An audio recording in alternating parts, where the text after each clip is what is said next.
Once I'd had the surgery and just kind of coming to realization that I wasn't going to be able to do the rest of the tour, just wanted to put my head down and work as hard as I could to get back to, what I love. After the 3-month mark, I basically just started looking at the charts and chasing swells up and down the coast. It was like I was 10 years old again and just couldn't get enough of it.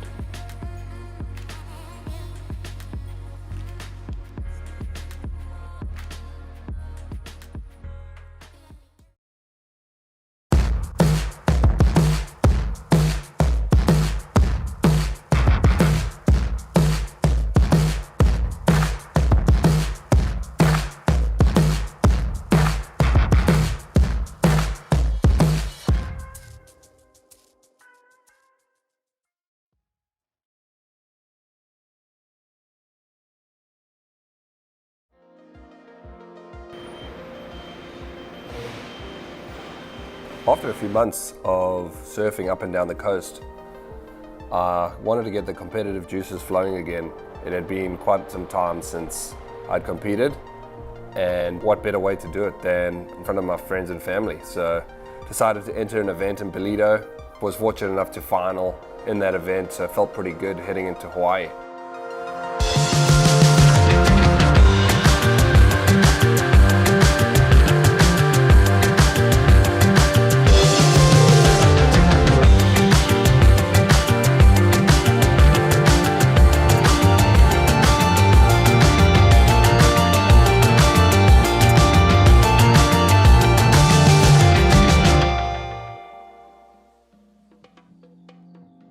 Traveling to Hawaii is no easy feat from South Africa. It's basically on the other side of the world. There was a lot of hoops that we had to jump through being from South Africa with the new variant and things like that. We did the best we could and started the journey to Hawaii.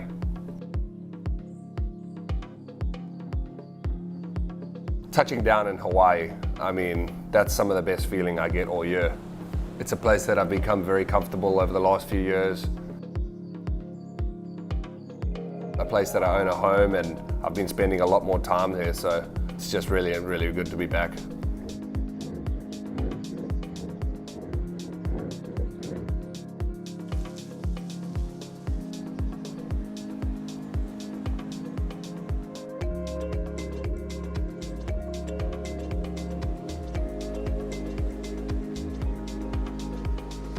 I think one of the things that really excite me about Hawaii, outside of incredible surf, is the fact that I can just hang and do really awesome things with my family.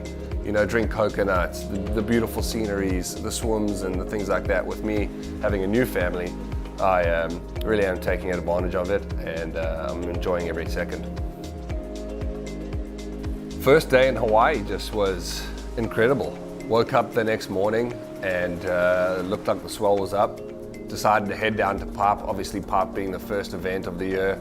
There was a super crowded lineup, so I wanted to get my waves in and get my experience and practice up.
Nothing there. So it's all in here?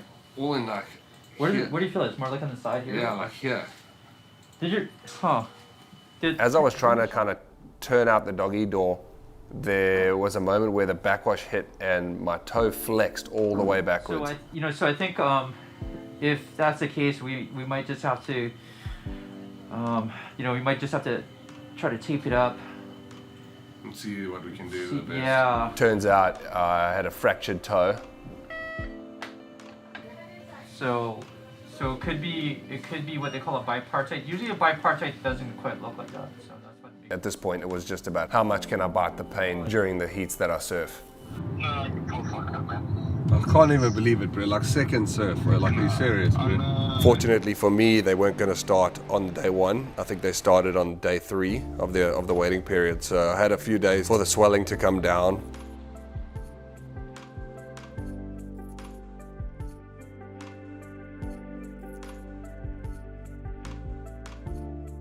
I ended up taping my toe up for my first heat. It was excruciatingly painful.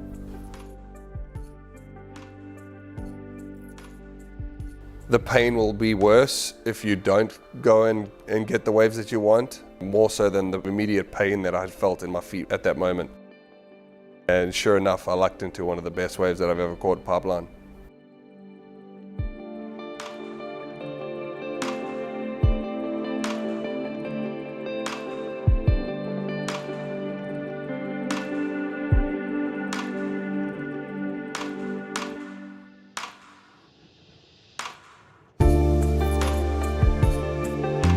I think at that moment I just appreciated all the work that I'd put in up to that point, and was thankful that my toe was still hanging on.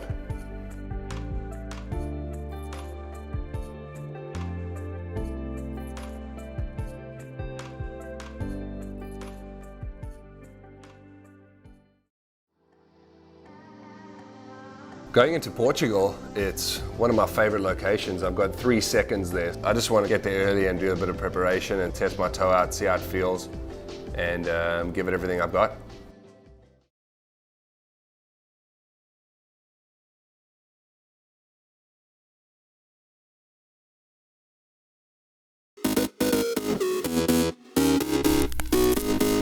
The Institute of Positive Fashion presents the Future of Fashion Innovation Showcase. This is a curated set of world-leading UK-based innovators who are addressing key sustainability and responsible business challenges across fashion's complex value chain. The showcase will demonstrate how innovations are contributing to positive growth by addressing societal and environmental impacts across the industry. Innovators are working across each stage of the value chain to enable the growing global population to clothe and express ourselves, whilst ensuring equality without impacting the planet. The showcase will help to educate consumers by highlighting the true cost of a product, moving away from price as the only or main consideration. These innovators are leaders of change for the industry. This is the future of fashion.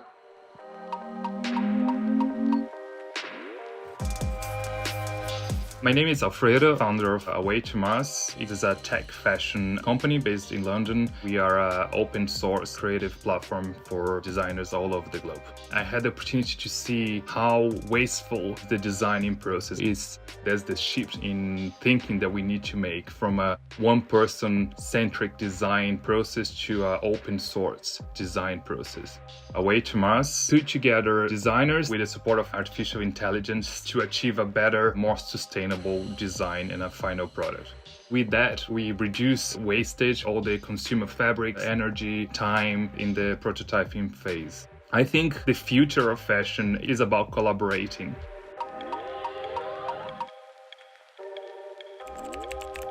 Hi, my name is Edward Hill and I'm the Chief Science Officer at Matera. Cotton is an amazing natural material. It's renewable, recyclable, and the current issue has been that there are question marks around its production and its impact.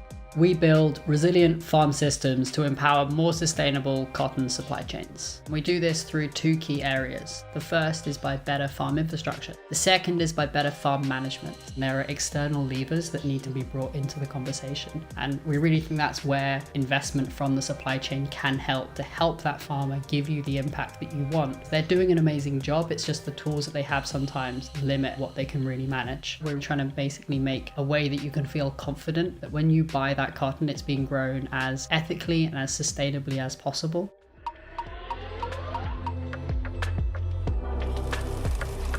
I'm Orior Coney, I'm CEO for Colorifics. Colorifics developed a new way of dyeing fabric. Textile dyeing is one of the most impactful areas in the textile industry. We use an enormous amount of water and chemicals to dye our clothes, and almost 25% of all of the world's chemicals are used in the textile industry, and most of them in this stage. At Colorifics, what we do is we borrow information from nature. We look at the information, how a color is made. We modify microorganisms to produce, deposit, and fix dyes directly onto the fabric, changing not only the way we make color, but also how we apply it. We're minimizing the footprint from a water, chemicals, and energy perspective.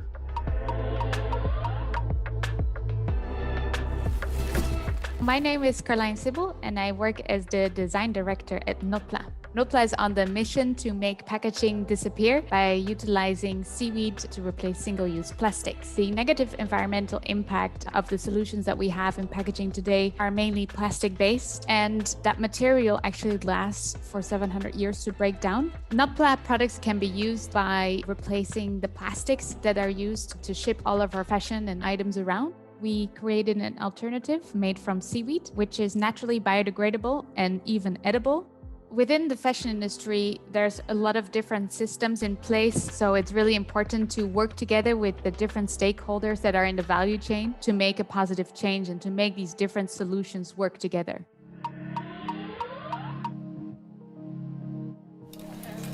Hello, I'm Chris Archer-Brown and I'm CEO and co-founder of Monochain. It's a B2B service provider to provide fashion brands and retailers with a way to integrate resale into their own customers' journey. We're looking at being able to integrate solutions right the way through that cradle-to-cradle environment that really delivers a circular economy. One of the things that we do is manage that underlying process to allow the customer to be able to relist easily, and we provide our clients with the tools and the wherewithal to be able to integrate resale into their own customer journey. It's about really setting customers' expectations that when you finish with this item, don't discard it. Even one additional life significantly reduces its impact on the planet.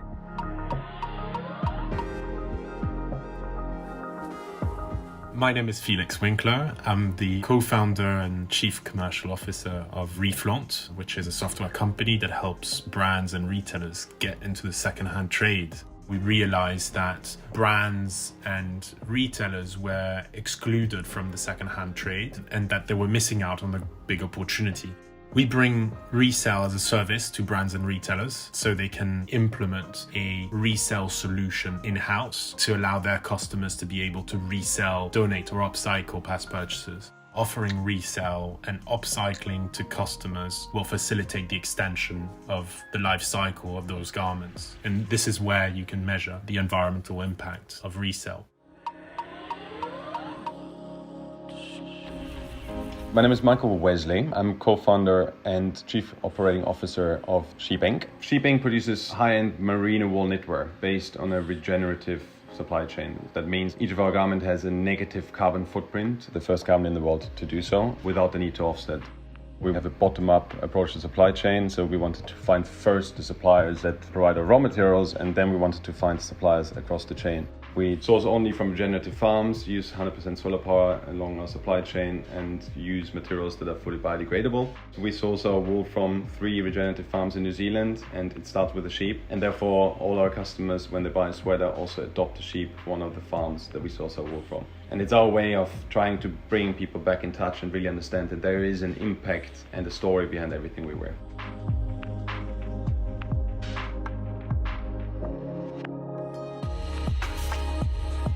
Fashion for Good is a global innovation platform that was set up to drive sustainable innovation across the fashion supply chain.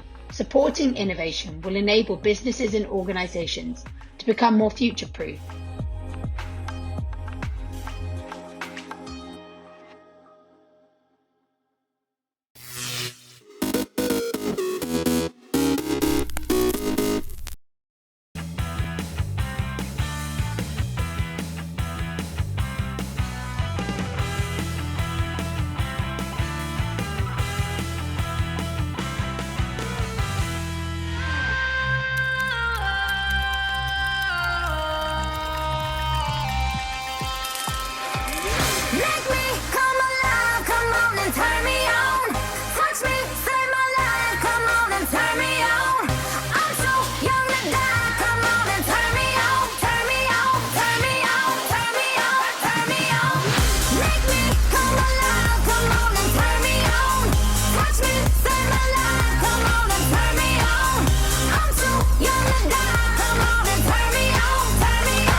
International Women's Day, I've come down to the HQ of the Jaguar TCS Racing Formula E team to talk to some of the team members that are really breaking the bias when it comes to women in motorsport.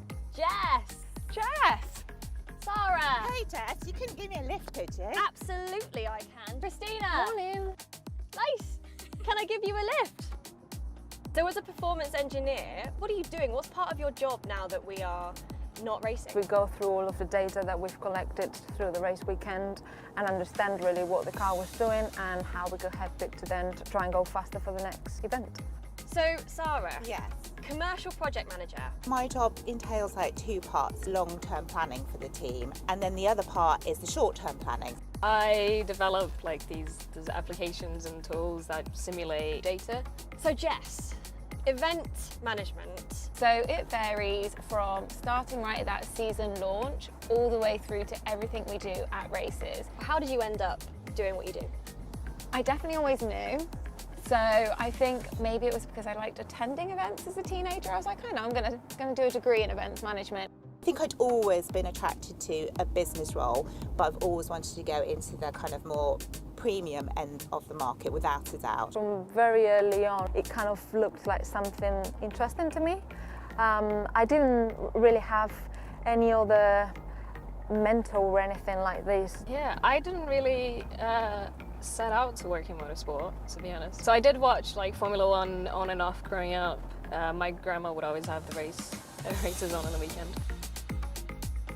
If I say to you breaking the bias, what does that mean for you? Breaking the bias, to be honest, comes down to how we educate children, I think. It could really help a lot if groups and companies were more diverse, right? So I think increasing diversity would be incredible and encourage people to speak up and maybe don't think that their views are probably the weird one or their opinion is wrong. There's nothing wrong with being weird, because I feel like weird, especially in a development sense, can often move things forward. I do actually think you gain confidence by just feeling that you know your topic, and I would stress to any woman out there, decide what discipline you want to be in and go learn it. Automotive, I think honestly I didn't realise how male dominated it was until I came into it.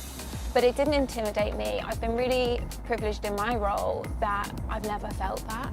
As I say, events were actually a more female-dominated team, but it's not on purpose, and we definitely would have male or female colleagues. So I think the balance can only improve. You have been an amazing passenger. Appreciate the lift. Bye. Awesome. Have a good rest of the day. See you soon. See you later. Bye, yes.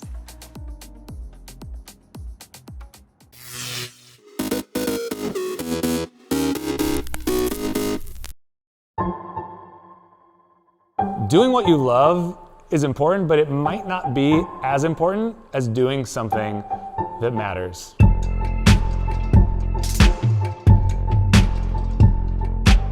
Cat and Cloud really got started with an idea that work could be better than it is. I used to work at the skate shop in the town where I grew up, and skating was basically my entire life. All of my social connections and everything I did revolved around skateboarding. And when I got hurt, I didn't want to work in the skate shop anymore because it was too painful to be around all of those things and not be able to participate. I needed a job, so I talked to my friend who worked down the street. He's like, dude, you hang out in the coffee shop all the time. Why don't you just come work here? It'll be totally chill. And I was like, huh, I always drank coffee, never thought about working in coffee.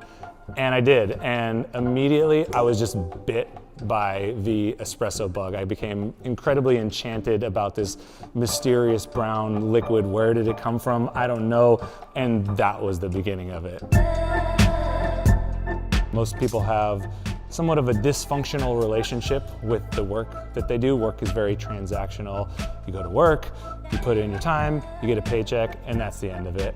I'd worked at a couple different coffee shops that were really awesome. My current business partners at Cat and Cloud, we were all working there together, and we all loved working there. But there was this cultural piece that was missing, and really what the three of us all wanted was a little bit more creative freedom and to kind of tap into that idea of what could work be if we put a lot of focus on healthy workplace cultures and really investing into the employees that are along for the ride.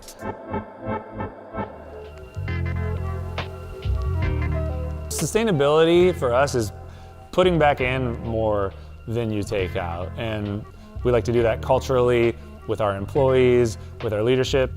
We think the world would be better off if there were more businesses who operated within that framework. People are capable of amazing things. Like, I've seen people who are way younger than me doing way more than I was at that age, and I fucking love it. It's so cool.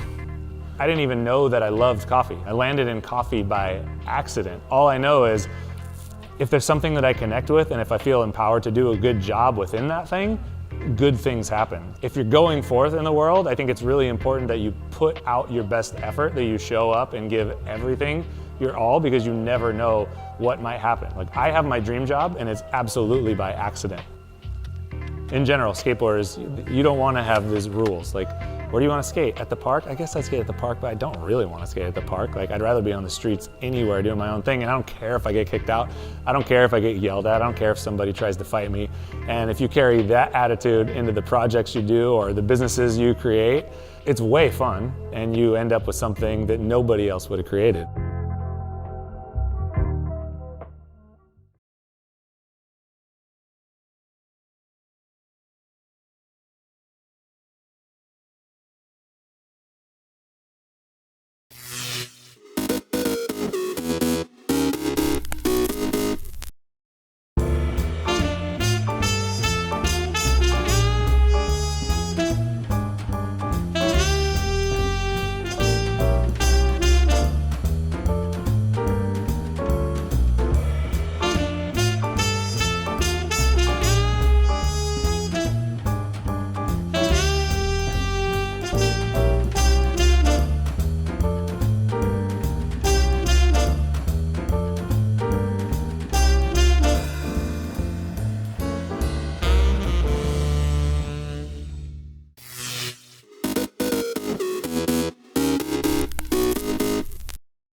Porsche is teaming up with Pixar to create a special one-of-one car inspired by Sally Carrera. It's fun because it's come full circle. We're inspired by the Porsche originally for the movie Cars, and now that character is inspiring a new physical car. Sally Carrera in the film Cars was the 2002 911, and here we are 20 years later creating this new special project. We get to play car designers when we worked on Cars. Now we're actually working with Porsche. One of our goals was not to create a car that copy-paste from the original one, you know, with the eyes and the windscreen and the mouth. Instead, a real street-legal, drivable car. This car is special, and whoever has this car will have something unique that will probably never happen again. For this fundraiser and being the 20th anniversary for the car that we used in the film for Sally, it's a great opportunity to kind of use this time to give back in the spirit of Sally.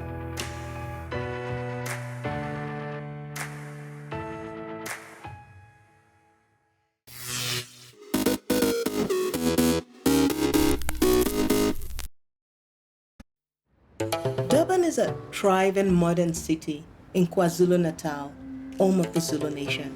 Its people live a fast-paced 21st century life, yet many of them carry their traditions deep within them. I find that the traditional Zulu attire is so regal looking. Just the colors and the vibrancy, just beautiful. I traveled out of Durban to discover the Zulu way of life. I didn't realize how close the city is to the beautiful rolling hills of the heartland. I was excited to find people still living according to a proud, passionate heritage, not just respecting the old ways, but celebrating tradition joyously. I found people with an amazing zest for life, flashes of color everywhere. I was swept up in the drama, the noise, the excitement of it all. I mean, every photographer lives for those moments. It's something I'll never forget.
April 23rd, 1564. To be or not to be? That is the question. William Shakespeare is believed to have been born on this day in Stratford-upon-Avon, England. The poet and dramatist known as the Bard, one of the greats in world literature, dies on the same day 52 years later. 1998, James Earl Ray, confessed assassin of Martin Luther King Jr., dies at a Nashville hospital at age 70. Once behind bars, Ray later insisted he had been framed, alleging a conspiracy behind the killing of the civil rights leader.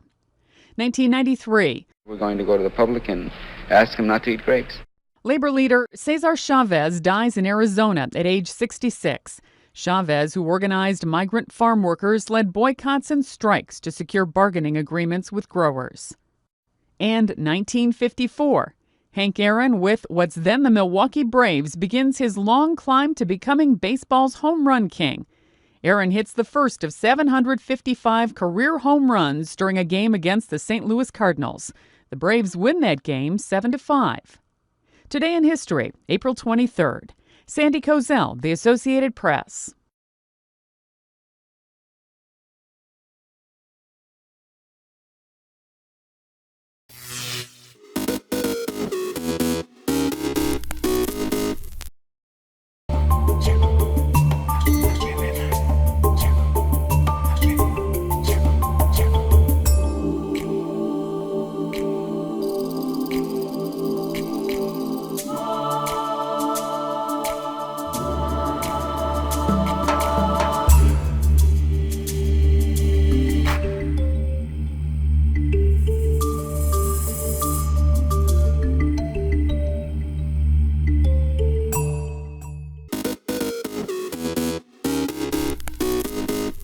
Welcome back in our studio, and in today's news,